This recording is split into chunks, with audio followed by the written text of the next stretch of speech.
نحمده ونصلي على رسوله الكريم اما بعد فاعوذ بالله من الشيطان الرجيم بسم الله الرحمن الرحيم رب اشرح لي صدري ويسر لي امري واحلل عقدة من لساني يفقهوا قولي۔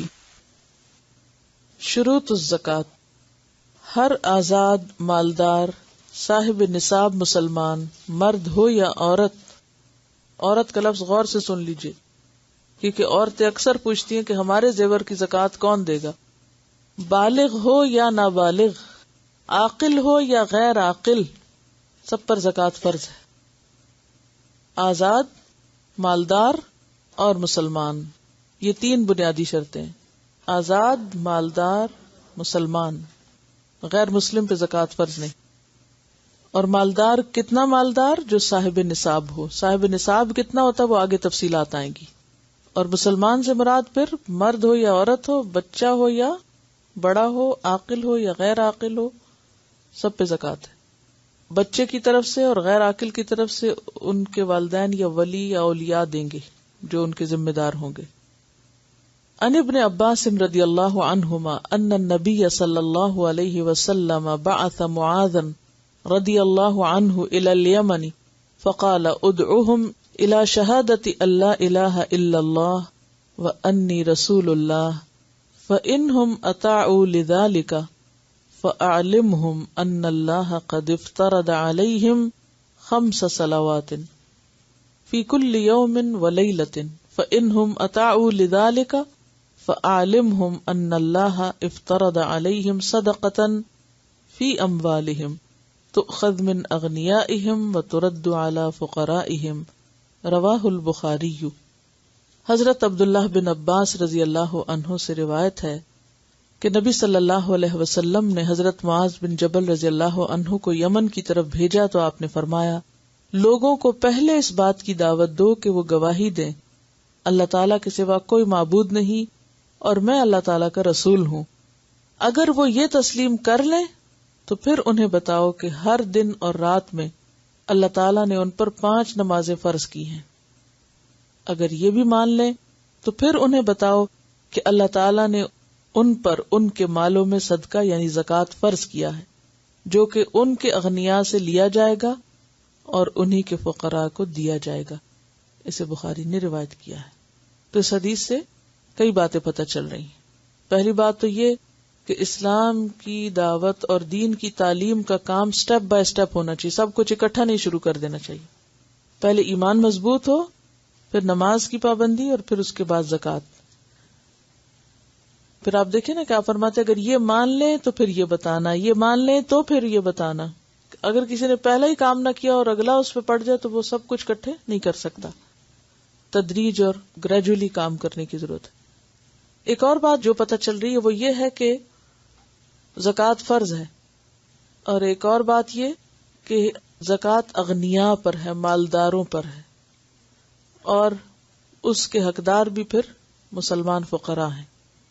جس مال پر ایک قمری سال گزر چکا ہو اس پر زکوٰۃ ادا کرنی فرض ہے۔ قمری سال سے مراد کیا؟ لونر کیلنڈر کا سال۔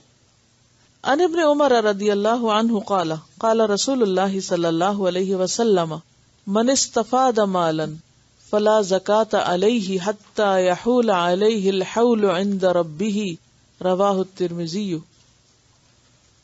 حضرت عبداللہ بن عمر رضی اللہ عنہ کہتے ہیں کہ جو مال حاصل ہونے کے بعد اپنے مالک کے پاس، عند ربی سے مراد اللہ تعالیٰ نہیں ہے، مال کا مالک ہے، اپنے مالک کے پاس سال تک پڑا رہے، اس پر زکوٰۃ فرض ہے۔ اسے ترمذی نے روایت کیا ہے۔ اور پھر یہاں انہوں نے ضمنی طور پر ایک اور بات یہ کی کہ صرف حلال کمائی سے دی گئی زکوٰۃ قابل قبول ہے، تو مال پر سال گزرنا بھی شرط ہے۔ آداب اخذ الزکاۃ و ایتائہا، زکوٰۃ لینے اور دینے کے آداب۔ زکوٰۃ کا مال لانے والے کے لیے خیر و برکت کی دعا کرنی چاہیے۔ عن عبداللہ ابن ابی اوفا قال کان النبی صلی اللہ علیہ وسلم اذا اتاہ قوم بصدقتہم قال اللہم صل علی آل فلان فاتاہ ابی بصدقتہ فقال اللہم صل علی آل ابی اوفا، متفق علیہ۔ حضرت عبداللہ بن ابی اوفا سے روایت ہے رضی اللہ عنہ کہ نبی اکرم صلی اللہ علیہ وسلم کے پاس جب لوگ اپنے صدقات لے کر آتے تو آپ فرماتے اے اللہ فلاں لوگوں پر اپنی رحمت نازل فرما. جب میرا باپ اپنا صدقہ لے کر آیا تو فرمایا اے اللہ آل ابی اوفا پر رحمت نازل فرما. اسے بخاری اور مسلم نے روایت کیا ہے. صرف اس شخص کو کیوں نہیں دعا دی، اس کی آل کو بھی ساتھ کیوں شامل کیا؟ ہوتا یہ ہے کہ مال سے انسان صرف خود نہیں، اس کی اولاد اور آل بھی فائدہ اٹھاتی. تو جب وہ مال کسی اور کے پاس چلا جاتا ہے تو گویا صرف اس شخص کے اپنے نہیں بلکہ آل اولاد کے حق سے بھی گئی بات چیز گئی. تو اس لیے پھر دعا بھی جب ملے تو سب کو ملے. زکوٰۃ دینے والا اپنی مرضی سے زیادہ زکوٰۃ ادا کرے تو اس کے لیے بہت زیادہ ثواب ہے.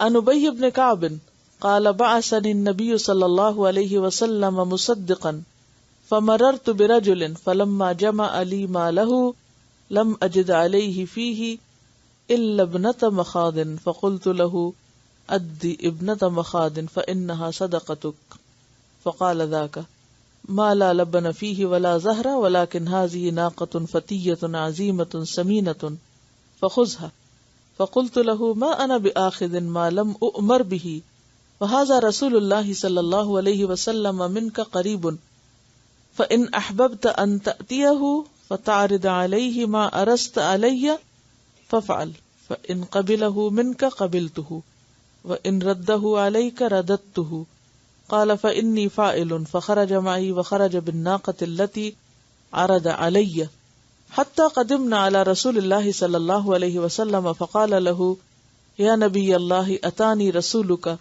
ليأخذ مني صدقة مالي ويم الله ما قام في مالي رسول الله صلى الله عليه وسلم ولا رسوله قط قبله فجمعت له مالي فزعم أن ما علي فيه ابنة مخاض وذلك ما لا لبن فيه ولا زهر وقد أرست عليه ناقة فتية عزيمة ليأخذها فأبى علي وها يده قد جئتك بها يا رسول الله خذها فقال له رسول الله صلى الله عليه وسلم ذاك الذي عليك فإن تطوعت بخير آجرك الله فيه وقبلناه منك قال فها هي ذه يا رسول الله قد جئتك بها فخذها قال فأمر رسول الله صلى الله عليه وسلم بقبضها ودعا له في ماله بالبركة رواہ ابو داؤد.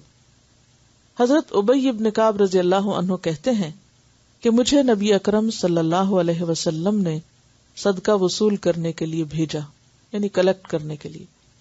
میں ایک آدمی کے پاس پہنچا، اس نے میرے سامنے اپنا مال پیش کر دیا. وہ مال بس اتنا ہی تھا کہ اس شخص کو 1 سال کی اونٹنی ادا کرنا تھی. یعنی اونٹوں میں جب زکوٰۃ لگتی ہے تو اس کے مطابق اس کی زکوٰۃ صرف 1 سالہ اونٹنی بنتی تھی. میں نے اس سے کہا کہ 1 سال کی بچی دے دو. اس نے کہا وہ نہ دودھ دینے والی ہے اور نہ سواری کے قابل، لہٰذا یہ میری اونٹنی ہے، جوان اور موٹی تازی، یہ لے لو. میں نے کہا میں تو نبی اکرم صلی اللہ علیہ وسلم کے حکم کے بغیر اسے نہیں لے سکتا. ہاں البتہ نبی اکرم صلی اللہ علیہ وسلم تمہارے قریب ہی مدینہ میں تشریف فرمائے، اگر تم پسند کرو تو ان کی خدمت میں اپنی اونٹنی پیش کر دو جو میرے سامنے پیش کیے. اگر آپ نے تجھ سے قبول فرما لی تو میں بھی اسے قبول کر لوں گا، لیکن اگر آپ نے قبول نہ فرمائی تو میں بھی قبول نہیں کروں گا. لہٰذا وہ تیار ہو گیا، میرے ساتھ روانہ ہوا، اونٹنی بھی ساتھ لے لی. ہم جب نبی اکرم صلی اللہ علیہ وسلم کی خدمت میں حاضر ہوئے تو اس نے کہا اے اللہ کے نبی صلی اللہ علیہ وسلم، آپ کا تحصیلدار میرے پاس صدقہ وصول کرنے آیا، اور اللہ کی قسم یہ پہلا موقع ہے کہ آپ کا قاصد میرے پاس صدقے کے لیے آیا. میں نے اپنا مال ان کے سامنے پیش کیا تو انہوں نے کہا کہ 1 سال کی بچی دے دو، حالانکہ نہ وہ دودھ دے سکتی ہے اور نہ ہی وہ سواری کے قابل ہے. میں نے کہا یہ اونٹنی جوان موٹی تازی ہے، یہ لے لو، لیکن انہوں نے انکار کر دیا. اب میں اسے یعنی اونٹنی کو لے کر آپ کی خدمت میں حاضر ہوں کہ اسے لے لیجئے. آپ نے فرمایا تم پر واجب تو اتنا ہی تھا، لیکن اگر خوشی سے نیکی کرو گے تو اللہ تمہیں اس کا اجر دے گا اور ہم اس کو قبول کر لیں گے. اس نے کہا یہ اونٹنی موجود ہے، اسے لے لیجئے. چنانچہ آپ نے اسے لینے کا حکم فرمایا اور اس کے مال میں برکت کی دعا کی.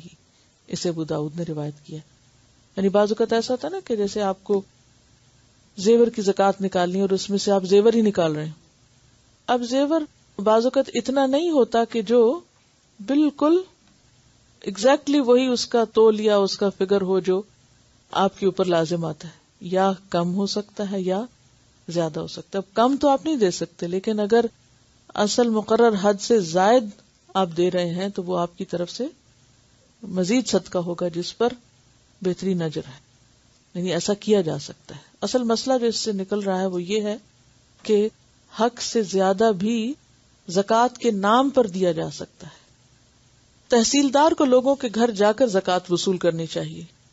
عن عمرو بن شعیب عن ابیہ عن جدہ عن النبی صلی اللہ علیہ وسلم قال لا جلب ولا جنب ولا تؤخذ صدقاتهم الا في دورهم رواہ ابو داؤد صحیح.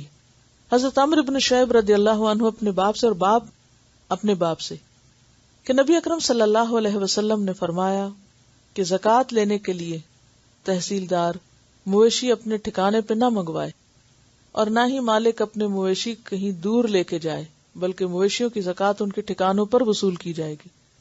اسے ابو داؤد نے روایت کیا. کیونکہ اس میں آپ دیکھیے کہ اگر ہر شخص خود چھوڑنے آئے گا تو کیا ہوگا، زیادہ مشکل ہوگی نا. اور اگر ایک شخص ہر گھر سے لے تو آسانی ہو جائے گی. بالکل ایسے جیسے آپ کا گاربیج اٹھتا ہے، اگر ہر شخص اپنا گاربیج چھوڑنے کسی ایک جگہ جائے گاڑی لے کے ہر ہفتے تو کتنی مشکل ہوگی.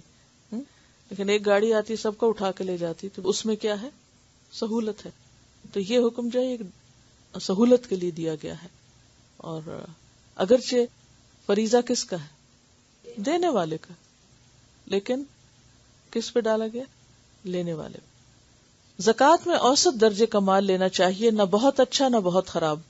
ان انس رضی اللہ عنہ ان ابا بکر رضی اللہ عنہ کتب له التي امر الله رسوله صلی اللہ علیہ وسلم ولا يخرج في الصدقة ولا ذات عوار ولا تیس ما شاء المصدق رواہ البخاری.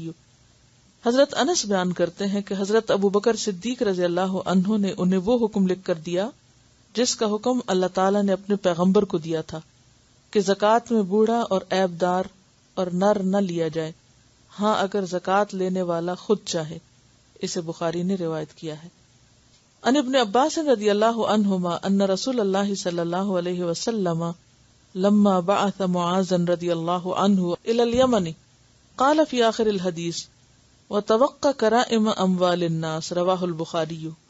حضرت ابن عباس رضی اللہ عنہما کہتے ہیں کہ جب رسول اکرم صلی اللہ علیہ وسلم نے حضرت معاذ کو یمن پر حاکم بنا کے بھیجا تو فرمایا زکوٰۃ میں لوگوں کے عمدہ مال لینے سے اجتناب کرنا.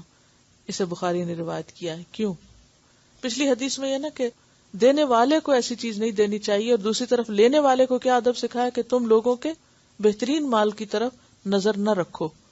کیوں؟ مال یعنی انسان کی کمزوری ہے نا، اور انسان مال کی محبت میں شدید ہے. ایسے میں کہیں ایسا نہ ہو کہ لوگ دین سے دور بھاگنے لگیں اور دین ان کے اوپر ایک بوجھ بن جائے، کیونکہ سب کا ایمان اس درجے کا نہیں ہوتا کہ وہ خوشی کے ساتھ اپنے فرائض کو ادا کریں. تو اس لیے لوگوں کے لیے سہولت رکھی گئی اور دونوں طرف سمجھایا گیا. یہی عدل ہے. دینے والے کو سمجھایا کہ وہ خراب چیز نہ دے، اور لینے والے کو کیا سمجھایا کہ وہ اچھی کا مطالبہ نہ کرے، الا یہ کہ کوئی خود دے. زکوٰۃ سے بچنے کے لیے ہیلا سازی کرنا منع ہے. زکوٰۃ دیتے وقت اگر مال علیحدہ علیحدہ ہو تو انہیں جمع نہ کیا جائے، اور اگر مال مشترک ہو تو انہیں الگ الگ نہ کیا جائے. ان انس رضی اللہ عنہ ان ابا بکر رضی اللہ عنہ کتب له التي فرض رسول اللہ ولا يجمع بین متفرق ولا يفرق بین مجتمع خشیۃ الصدقة رواہ البخاری. حضرت انس رضی اللہ عنہ نے روایت کیا ہے کہ حضرت ابو بکر صدیق رضی اللہ عنہ نے ان کے لیے فرض زکوٰۃ کا حکم لکھ کر دیا جو نبی اکرم صلی اللہ علیہ وسلم نے مقرر کی تھی. اس میں یہ بھی تھا کہ زکوٰۃ کے ڈر سے جدا جدا مال کو ایک جا اور یکجا مال کو زکوٰۃ کے ڈر سے علیحدہ علیحدہ نہ کیا جائے. اسے بخاری نے روایت کیا ہے. مال اکٹھا کرنے کی مثال یہ ہے کہ اگر 3 آدمیوں کے پاس الگ الگ 40 بکریاں ہوں تو سب کو ایک ایک بکری زکوٰۃ ادا کرنی ہوگی. لیکن اگر تینوں آدمی اپنی بکریاں اکٹھی کر دیں تو صرف ایک بکری ادا کرنی پڑے گی. مال الگ الگ کرنے کی مثال یہ ہے کہ اگر 2 آدمیوں کے مشترکہ مال میں 240 بکریاں ہوں تو ان پر 3 بکریاں زکوٰۃ ہوگی، لیکن اگر وہ اپنی اپنی 120 بکریاں الگ کر لیں تو دونوں کو 1 بکری دینی پڑے گی. ایسی سب صورتیں منع ہیں، کیونکہ فکر کا فرق ہو جاتا ہے نا، تو اس فرق سے پھر زکوٰۃ پر فرق پڑتا ہے، کم یا زیادہ ہوتی ہے. تو مثلا 2 بھائی ہیں اور ان کے پاس اگر الگ الگ کوئی چیز ہے تو وہ زکوٰۃ کے لیے اگر اکٹھی کر دیں کہ صرف زکوٰۃ کی خاطر، ویسے نہیں، یا یہ کہ اکٹھا کہیں سانجھا کوئی کاروبار ہے اور اس میں وہ زکوٰۃ کی خاطر اس کو الگ کریں کہ میں اپنی دے دیتا ہوں تم اپنی دے دو، اور نیت اور مقصد پیچھے کیا ہو کہ کم ہو جائے، تو یہ نیت درست نہیں، کیونکہ انما الاعمال بالنیات، یعنی اس وقت یہ نہیں دیکھا جائے گا کہ دیا کیا، بلکہ یہ دیکھا جائے گا کہ کس نیت سے دیا. مشترک کاروبار میں حصہ داران کو اپنے اپنے حصے کی نسبت سے زکوٰۃ ادا کرنی چاہیے. یعنی مشترک کاروبار ہو اگر کسی کا تو اس میں جتنے بھی حصہ داران ہیں ان کو اپنے اپنے حصے کی نسبت سے زکوٰۃ دینی چاہیے. عن انس رضی اللہ عنہ ان ابا بکر رضی اللہ عنہ كتب له التي فرض رسول الله وما كان من خليطين فانهما يتراجعان بينهما بالسوية رواہ البخاری. حضرت انس سے روایت ہے کہ حضرت ابو بکر رضی اللہ عنہ نے ان کے لیے زکوٰۃ کا حکم لکھ کر دیا جو رسول اللہ صلی اللہ علیہ وسلم نے مقرر کی تھی. اس میں یہ تھا کہ جو مال 2 شریکوں کا ہو وہ ایک دوسرے سے برابر حساب کر لیں. اسے بخاری نے روایت کیا. مثلا ایک کاروبار میں 2 آدمی برابر کے سرمایہ سے شریک ہیں تو سال کے آخر میں اس رقم کی زکوٰۃ ادا کرنے کے لیے دونوں شریک زکوٰۃ کی نصف رقم دیں گے، یعنی اس کی اکٹھی زکوٰۃ کر کے پھر دونوں کے حصے میں آدھی آدھی آ جائے گی. کمپنیوں وغیرہ کی زکوٰۃ کی اصل ذمہ داری کمپنیوں پر ہے، لیکن اگر کسی وجہ سے وہ ادا نہ کرے تو حصے داران کو اپنے حصے کی نسبت سے زکوٰۃ ادا کر دینی چاہیے. یعنی جب کسی سرمایہ سے اکٹھا کوئی کاروبار کیا جا رہا ہو تو پھر اسی میں سے زکوٰۃ ہونی چاہیے، لیکن اگر وہ نہ دینے والے ہوں تو پھر خود دیں. حسب ضرورت سال مکمل ہونے سے پہلے زکوٰۃ ادا کی جا سکتی ہے. ان علی ان العباس سأل رسول اللہ صلی اللہ علیہ وسلم فی تعجیل صدقته قبل ان تحل فرخص له فی ذلک رواہ الترمذی حدیث حسن. حضرت علی سے روایت ہے کہ حضرت عباس رضی اللہ عنہ نے نبی اکرم صلی اللہ علیہ وسلم سے سال گزرنے سے قبل زکوٰۃ ادا کرنے کے بارے میں پوچھا تو آپ نے ان کو رخصت دے دی. مثلا اگر آپ کی زکوٰۃ ذوالحج میں واجب ہے تو آپ رمضان میں دینا چاہیں تو دے سکتے ہیں، یا اگر آپ کو معلوم ہے کہ آپ آئندہ 2 سال تک اپنے مال میں کوئی کمی نہیں کریں گے تو آپ 2 سال کی اکٹھی بھی دے سکتے ہیں. بعض اوقات ایسا ہوتا ہے نا، کیونکہ ایسا ضرورت مند سامنے آ جاتا ہے کہ انسان زیادہ کرنا چاہتا ہے اور زیادہ کی ویسے گنجائش نہیں، صرف زکوٰۃ ہی سے کر سکتا ہے تو اس میں ان ایڈوانس بھی دے سکتا ہے. زکوٰۃ جس جگہ وصول کی جائے وہیں تقسیم کرنا افضل ہے، لیکن ضرورتاً دوسری جگہ بھجوانی جائز ہے. ان عمران ابن الحسین استعمل على الصدقۃ فلما رجع قیل له أين المال قال وللمال ارسلتنی اخذناه من حيث كنا نأخذه على عهد رسول الله صلی اللہ علیہ وسلم وودعناه حيث كنا ندعه رواہ ابن ماجہ. حضرت عمران بن حسین سے روایت ہے کہ انہیں زکوٰۃ کا تحصیلدار مقرر کیا گیا. عمران بن حسین کو جب وہ واپس تشریف لائے تو ان سے پوچھا گیا مال کہاں ہے؟ انہوں نے فرمایا کیا آپ نے مجھے مال لانے کے لیے بھیجا تھا؟ ہم وہیں سے مال لیتے ہیں جہاں سے عہد رسالت میں لیا کرتے تھے اور وہیں بانٹ دیتے ہیں جہاں عہد رسالت میں بانٹ دیا کرتے تھے. یعنی جو اس کا علاقہ تھا، مثلا ایک خاص ایریا یا سٹی کا یا ولیج کا کسی کو ذمہ دار بنایا گیا تو لوگ کیا کرتے تھے، وہیں سے کلیکٹ کر کے پھر اسی ایریا کے غریبوں کی مدد کر دیتے، اور یہی افضل صورت ہے. ان ابن عباس رضی اللہ عنہما ان النبی صلی اللہ علیہ وسلم بعث معاذ رضی اللہ عنہ الى اليمن فقال فعالمهم ان اللہ افترض علیہم صدقة فی اموالہم تؤخذ من اغنیائہم وترد على فقرائہم رواہ البخاری. حضرت عبداللہ بن عباس رضی اللہ عنہ سے روایت ہے کہ نبی اکرم صلی اللہ علیہ وسلم نے حضرت معاذ کو یمن بھیجا تو ارشاد فرمایا لوگوں کو بتانا کہ ان پر اللہ تعالیٰ نے زکوٰۃ فرض کی ہے جو ان کے مالداروں سے لے کر انہی کے فقراء کو دی جائے گی. اسے بخاری نے روایت کیا ہے. زکوٰۃ کے مال میں خیانت یا خرد برد کرنے والا شخص قیامت کے دن اس مال کو اپنی گردن پر اٹھائے ہوئے ہوگا. ان عبادہ بن صامت رضی اللہ عنہ ان رسول اللہ صلی اللہ علیہ وسلم بعثہ علی الصدقۃ فقال یا ابا الولید اتق اللہ لا تأتی یوم القیامۃ ببعیر تحملہ لہ رغاء او بقرۃ لہ خوار او شاة لہا ثغاء. قال یا رسول اللہ ان ذلک لکذلک. قال ای والذی نفسی بیدہ. قال فوالذی بعثک بالحق لا اعمل لک علی شیء ابدا. رواہ الطبرانی.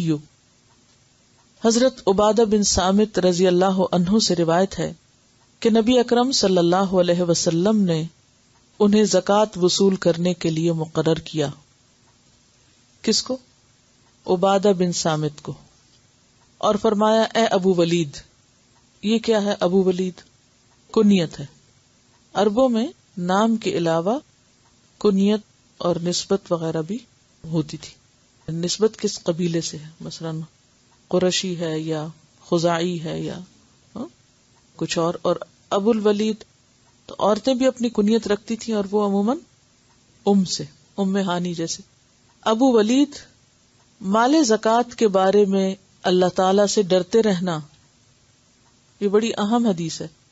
مال زکوٰۃ کے بارے میں اللہ تعالی سے ڈرتے رہنا، قیامت کے روز اس حال میں نہ آنا کہ تم اپنے کندھوں پر اونٹ اٹھائے ہوئے آؤ جو بل بلا رہا ہو، یا اپنے کندھوں پہ چوری کی ہوئی گائے اٹھائی ہوئی ہو.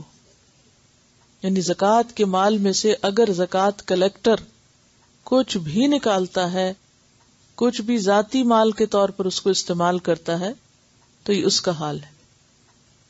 گائے اٹھائی ہوئی ہو جو ڈکار رہی ہو یعنی شور مچا رہی ہو، یا بکری اٹھا رکھی ہو جو ممیا رہی ہو، میں کرنا، اور تم مجھے سفارش کے لیے کہو کہ یا رسول اللہ صلی اللہ علیہ وسلم آپ ہماری مدد فرمائیں کیونکہ ہم ان کی شور کی وجہ سے پریشان ہیں.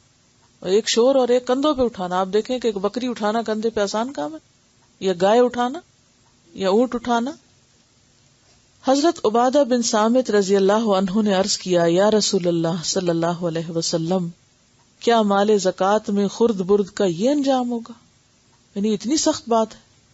آپ صلی اللہ علیہ وسلم نے فرمایا ہاں، قسم ہے اس ذات کی جس کے ہاتھ میں میری جان ہے، یہی انجام ہوگا. حضرت عبادہ بن صامت رضی اللہ عنہ نے عرض کیا اس ذات کی قسم جس نے آپ کو حق کے ساتھ بھیجا، میں آپ کے لیے کبھی بھی عامل کا کام نہیں کروں گا.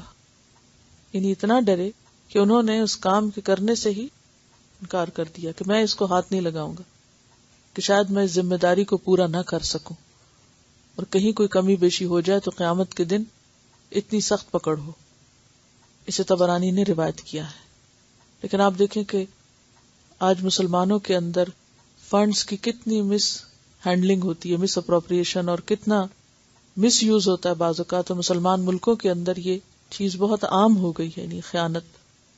عن سعد بن عبادہ رضی اللہ عنہ ان رسول اللہ صلی اللہ علیہ وسلم قال له قم على صدقة بني فلان وانظر ان تأتي يوم القيامة ببكر تحمله على عاتقك او كاهلك له رغاء يوم القيامة. قال يا رسول الله اصرفها عني فصرفها عنه. رواہ الطبرانی والبزار. حضرت سعد بن عبادہ رضی اللہ عنہ سے روایت ہے کہ رسول اللہ صلی اللہ علیہ وسلم نے انہیں فرمایا جاؤ فلاں قبیلے کی زکوٰۃ اکٹھی کر کے لاؤ. اب یہ کیوں ہوتا تھا؟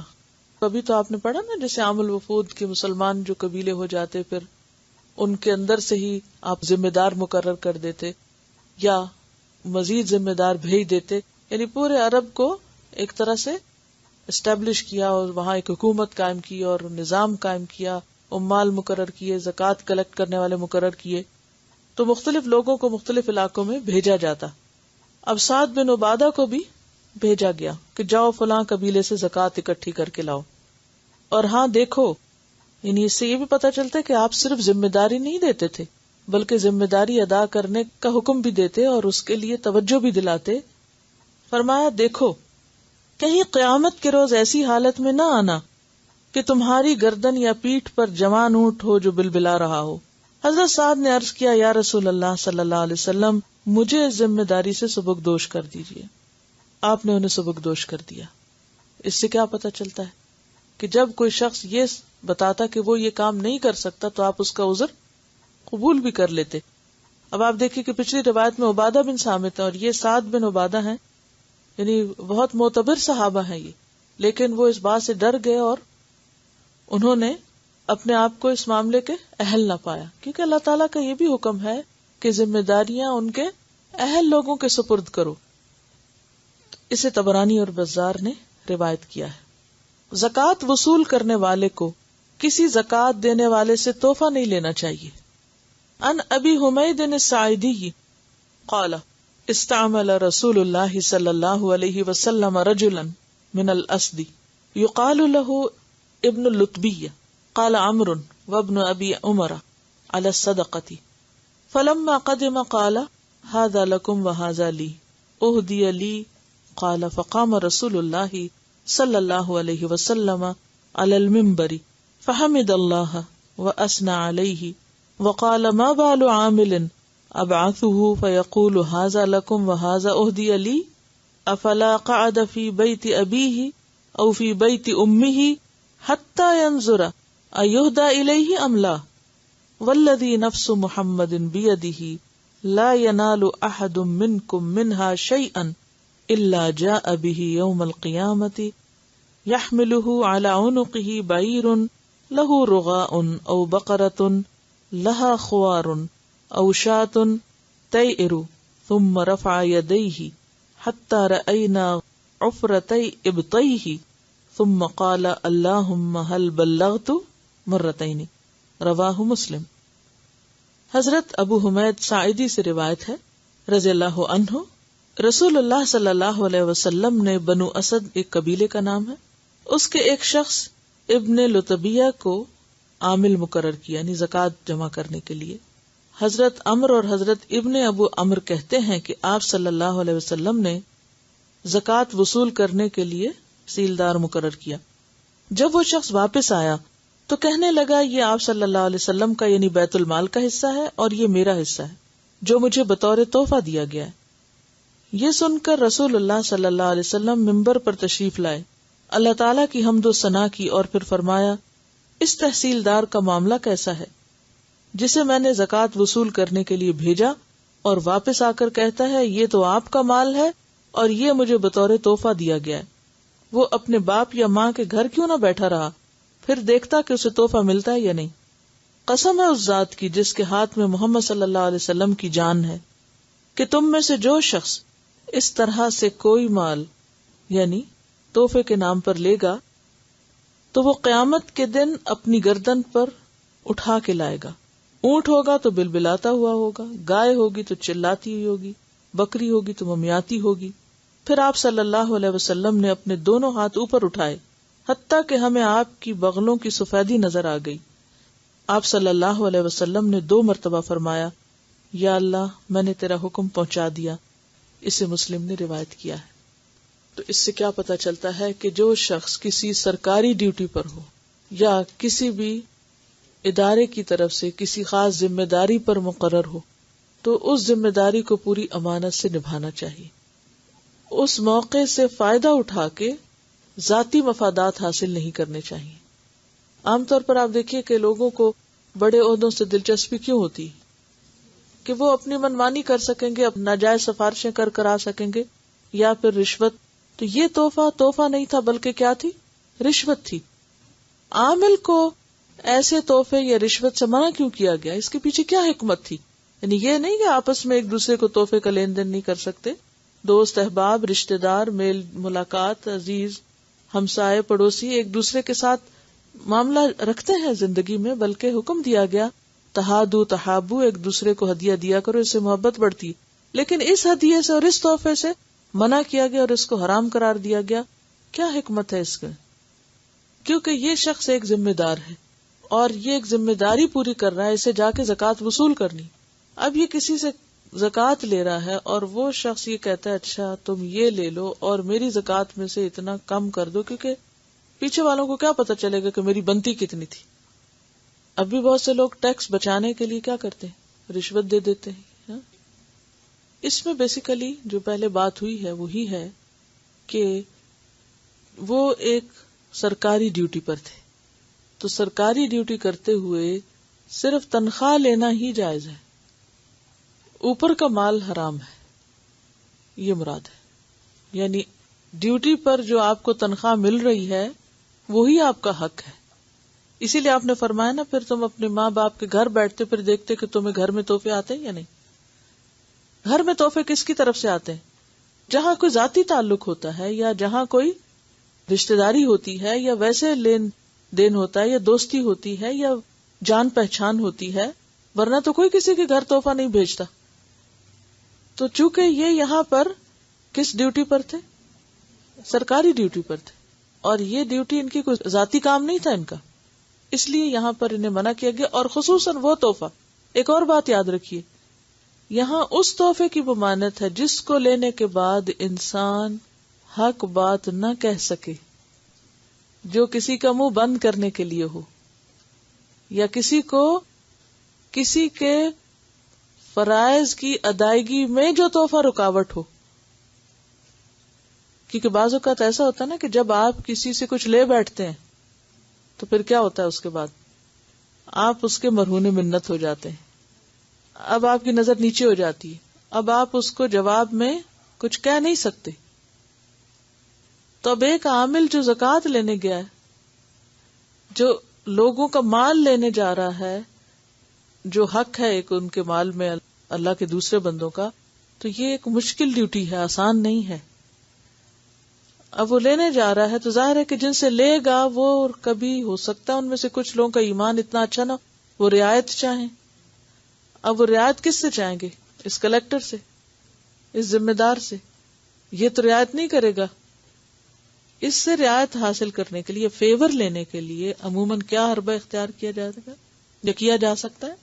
اس کو کچھ دے دلا کے خوش کر دو اور پھر باقی فرض کی ادائیگی سے جان چھڑا لو. تو ایسی کوئی بھی چیز جس سے انسان کے فرائض میں کوتاہی ہوتی ہو وہ ممنوع ہے. وہ کہتے ہیں نا، اے طائر لا ہوتی، اس رزق سے موت اچھی جس رزق سے آتی ہو پرواز میں کوتاہی.